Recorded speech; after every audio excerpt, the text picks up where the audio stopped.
Buenas tardes. Comenzamos aquí con la tercera parte de la unidad número uno. Esta es la parte final del PowerPoint que ustedes ya vieron. La idea es un poquito ver la parte económica, la parte de costos, la parte de dinero que tiene que ver con el sistema sanitario. Por eso empezamos con esta filmina, en donde el texto es bastante claro. Dice que la salud no tiene precio, pero sí tiene costos. Aprovechamos esta oportunidad para que por lo menos puedan conocerme, aunque sea a través de estos medios virtuales. Bien, cuando hablamos de costos, tenemos que ver lo que es la inversión o recursos que se invierte en salud.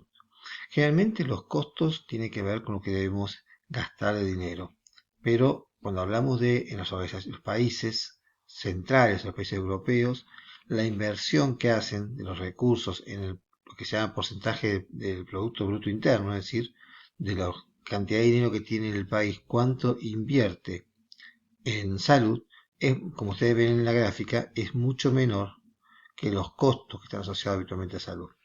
Pero si esto llevamos a países subdesarrollados, es muchísimo aún menor. Para que tengamos idea de algunos números, siempre vamos a hablar en dólares porque son valores que se mantienen constantes a lo largo del tiempo. ¿Cuánto cuesta un equipo de rayos X? $120.000.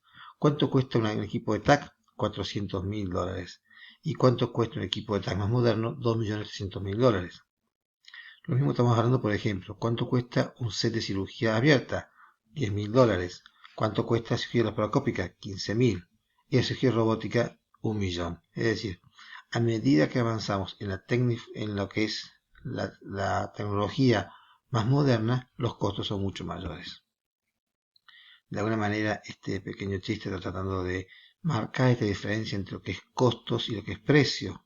Fíjense lo que dice, lo sentimos, ya hicimos todo lo que usted puede pagar. En gran parte de la salud, fundamentalmente la salud privada, lo que se puede hacer tiene que ver con lo que se puede pagar. Muchas obras sociales no cubren determinados tratamientos, por tanto, el tratamiento no se puede realizar a menos que se pague de forma particular. Obviamente, esto no ocurre con la salud pública, es decir, los hospitales están obligados a realizar cualquier tipo de servicio, no importa el costo del mismo. Fíjense lo que estamos hablando, esta es una información vieja, en dólares del año 2008, cuánto invierten los países latinoamericanos en millones de dólares en los en salud. Argentina y Uruguay están a la cabeza, muy por encima, por ejemplo, países como Venezuela o Brasil. Pero cuando esto lo comparamos con países europeos o países de lo que llamamos primer mundo, Argentina queda mucho más abajo. Acá no estamos hablando de millones, estamos hablando de la participación de los impuestos en el financiamiento del gasto en salud. Es decir, cuánta plata de los impuestos va para la salud. Y esto tiene que ver también con los modelos. Fíjese con el modelo canadiense, el que mayor participación de impuestos hay en salud, porque es el modelo, se acuerdan aparte de esta unidad, es el modelo que se basa donde todos tienen el mismo servicio pagado por los impuestos. Argentina, dentro de la comparación de países europeos, países de Norteamérica, Estados Unidos y Canadá, es la que menor participación tiene de los impuestos en el gasto de salud. Ya hemos hablado de cómo es el financiamiento cuando hablamos de modelos, pero vamos a tratar de formalizar un poquito más. En Argentina, el sistema de salud se mantiene o se financia a través de los trabajadores formales y jubilados con las contribuciones y aportes sobre el salario. Es decir, de los sueldos que se pagan, una parte de esos sueldos se destina exclusivamente a la salud de los trabajadores formales y a la salud de los jubilados. En el caso de la población que tiene capacidad de pago, se mantiene directamente con el pago de su bolsillo. Y los carenciados y desempleados, es decir, aquellos que no tienen ni obra social ni tienen capacidad de pago, se mantiene o se financia su sistema de salud a través de lo que es rentas generales, es decir, a través de los impuestos. Cuando nos fijamos en el modelo basado en impuesto al trabajo, es decir, el modelo conocido por obra social, que hemos dicho que es una de las tres patas del modelo sanitario argentino, ¿cuáles son los factores que condicionan ese modelo? Bueno, hay muchos factores. Factores demográficos, es decir, una población que tenga una gran cantidad digamos así, de afiliados es distinto a cuando uno social tiene pocos afiliados. Es decir, a mayor cantidad de afiliados, como un sistema solidario, más fácil es que todos puedan tener el servicio. A menor cantidad de afiliados, se encarece mucho el servicio. Otro de los factores condicionantes es la relación aportantes titulares y beneficiarios. ¿Qué significa esto? A través del modelo de los sociales, cada titular es aquel que aporta el dinero a través de su sueldo. Es decir, si yo trabajo en este momento en un hospital, a través de mi trabajo estoy aportando, tanto yo como la organización, aporta dinero para la obra social, pero no solamente yo hago uso de esa obra social, sino también todos mis beneficiarios, o sea, toda mi familia. Con esa relación aportante titular-beneficiario es muy alta, es decir, un titular tiene muchos beneficiarios, es más complejo el modelo porque entonces va a tener que cubrir más personas con menor cantidad de dinero. En cambio, cuando la relación aportante titular y beneficiario es menor, es decir, un titular tiene una esposa y un hijo solamente, el sistema o el modelo es más sustentable. La tasa de desempleo es otro elemento que condiciona, porque cuando mayor tasa de desempleo hay, menos aportes de dinero hay, más difícil es mantener funcionando el modelo basado en lo social. La inserción laboral tardía, es decir, cuanto más gente comienza a trabajar más tarde en comenzar a aportar. La informalidad laboral, es decir, si yo no tengo un trabajo formal, no hago aportes, por tanto no tengo, digamos, una base económica para poder realizar, para poder hacer funcionar lo social.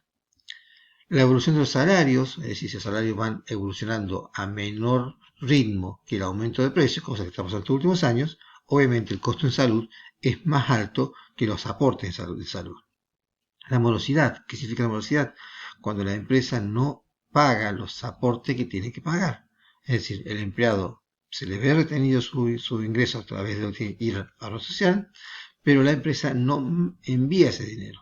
Esa morosidad repercute directamente en los servicios que la social puede llegar a brindar. Y luego, a través de ciertos modelos en donde se busca que todas las personas tengan acceso a un sistema de salud mínimo, se incorporan unos regímenes especiales a las obras sociales. Por ejemplo, los monotributistas o la empleada doméstica. Esos casos, ¿qué quiere decir? Que esas personas no hacen un aporte económico sustentable, sin embargo, por ley, tienen que tener la misma obra social que tiene cualquier persona que sí hace un aporte sustentable. Por último, tenemos que también, uno de los elementos que complica es cuando hablamos de lo que una social puede brindar, brinda determinada cantidad de prácticas que forman parte de lo que se llama el plan médico obligatorio.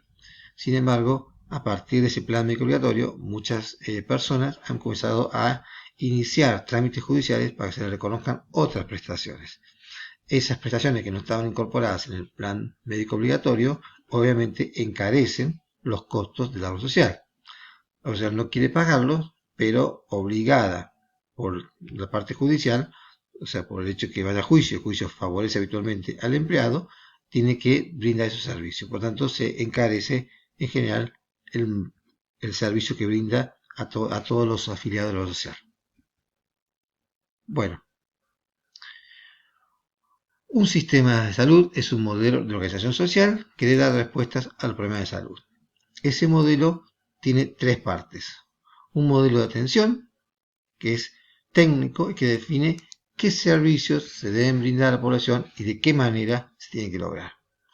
Un modelo de financiación, es decir, de dónde sale el dinero, su modelo económico, para poder brindar esa atención. Y por último, un modelo de gestión en donde se define cuáles son las funciones y actividades del Estado para poder brindar información, para poder dar respuestas a los conflictos que surgen, para poder regular. Es un sistema modelo político. Bien, ya lo hemos hablado, entonces, esta es una filmina que de alguna manera repite todo lo anterior, en donde tenemos que nuestro sistema argentino de salud está formado por tres subsistemas: el público, el de las obras sociales y el privado.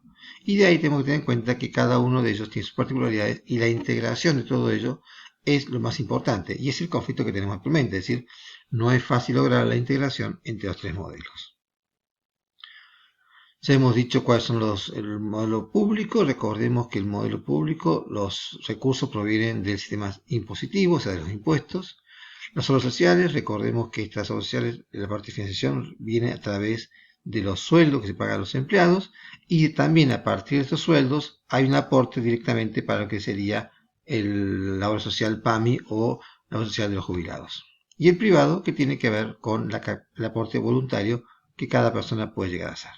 En este caso de lo que es el prepaga, perdón, de lo que es el privado, podemos pensar que es que yo le pague de forma directa al médico o que me maneje a través de un seguro voluntario, que sería una especie de obra social prepaga.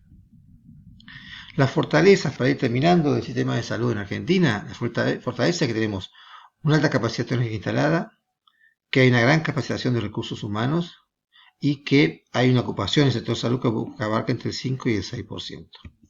Las debilidades. El sistema de salud argentino está muy fragmentado, con una gran variedad de prestadores, desfinanciado. Hay subsidios cruzados, es decir, a través de diferentes leyes hay dinero que sale de un lado y del otro para cubrir diferentes servicios, se van cruzando. La atención primaria es una de las grandes deudas que tiene el sistema de salud argentino, o sea, todavía es un tema que es débil, la atención primaria.